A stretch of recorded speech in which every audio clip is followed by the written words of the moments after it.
Meanwhile, Tory Lanez is denying allegations thrown against him from Megan Thee Stallion. It's all surrounding that incident, the shooting incident that happened back in July. The rapper dropped a surprise album Thursday night, and nearly every song of the 17-track album called Daystar addresses the incident and the fallout. You guys will remember Meg accused the rapper of shooting her in the foot after she was leaving a car after an argument.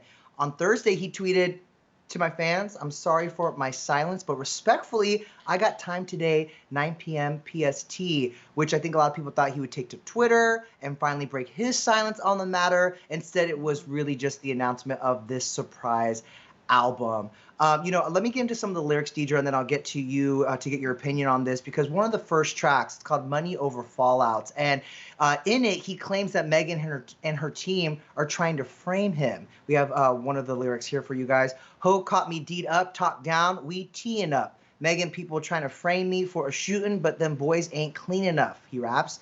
He says, "I see how they team it up, watching, and I'm calculating. Gotta keep it quiet. I can't jeopardize the outcome waiting."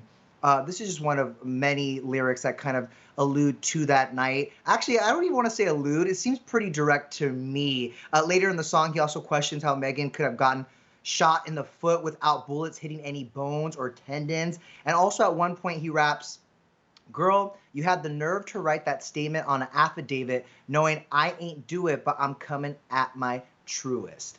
I guess the question really here, Deidre, is this is really the first time we've heard him since that alleged incident in July. Was this an effective way for Tory to share his side of the story, do you think?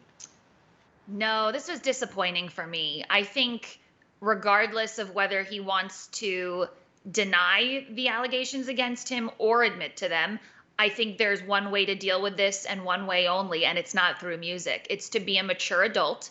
It's to apologize not to your fans for your silence. It's to apologize to the person that you reportedly hurt. I just think back to the Instagram Live that Megan Thee Stallion did maybe a month or so ago. And you can hear the hurt in her voice. You can hear the quivering. You can hear the anger, the shaking. Like, you could just tell this is a woman who was really affected by what reportedly went down. And I just think you gotta be a respectful human being. You need to address her and make right with her.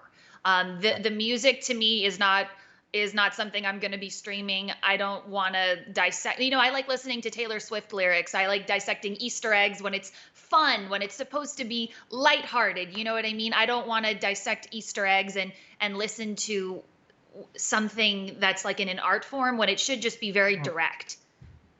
And I have to assume that because there's 17 tracks on this album, I have to assume that this is not something he just put together right after that incident. I'm sure there was other songs that he already had ready and in the can. But I will say, considering how the album starts off, with Money Over Fallouts and how direct he is in addressing Megan and also the alleged incident, the timing to me is a little suspect. Because when it comes down to it, we're talking about him dropping this album the same week that we got the Breonna Taylor decision out from a Louisville grand jury, that didn't charge any of the involved officers directly with her death. And so I feel like this is not a good look. You know what I mean? There's so many people right now fighting for the value of Black Lives Matter, but especially right now, Black women too. And so they deserve to be heard and believed. And so Well I feel said. like, you know what I'm saying? And so I just feel like this was probably not the best move. And I think it could have maybe taken a different form. Because to me, when you put out an album, you're looking for streams, you're looking for numbers, you're looking for money. And so I just don't know if the intention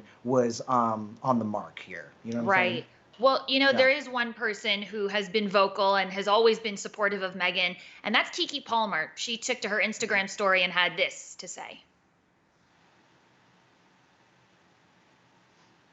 I just want to support Megan. I think that's ultimately what I'm saying, is I want to support Megan. Because imagine if somebody shot you and then made an album gaslighting you that the world thought sonically sounded good. But imagine if something that upsetting was done to you and then put into an album, and you had to see people online talking about if it was good or if it wasn't, and constantly bring it up, reminding you what happened again and again and again. Amen. And we'll leave it right there with Keke.